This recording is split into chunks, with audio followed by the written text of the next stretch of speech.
کون عباس؟ وہ عباس جو وقت کے امام پر اس طرح جان فدا کرے کہ اسوہ حسنہ بن جائے.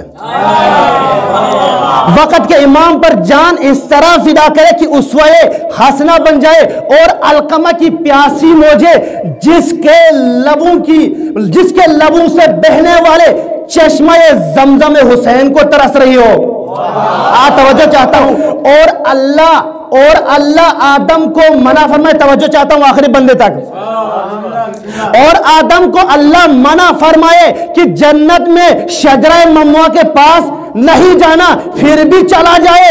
اسے آدم کہتے ہیں. اور حلال پانی کو بھی چھوڑ دے، اسے عباس کہتے ہیں.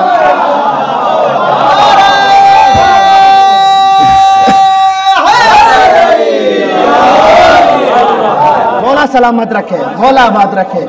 اور جو حلال پانی کو بھی چھوڑ دے اسے عباس کہتے. کون عباس؟ مکے کی چٹانوں پر ایڑیاں رگڑ رگڑ کے آخری بندے تک. میں اس جملے کو آپ کی پاکیزہ سماعتوں کو حوالے کر رہا ہوں، اگر سمجھانے میں کامیاب رہا تو لطف ضرور لیجئے گا. مکے کی چٹانوں پر ایڑیاں رگڑ رگڑ کے زمزم کو پتھر سے نکالے.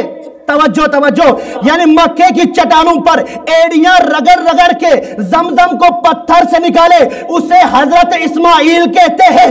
اور جو چلو بر پانی فرات کے منہ پہ مار کے زمین پہ پھینک دے اسے عباس کہتے ہیں.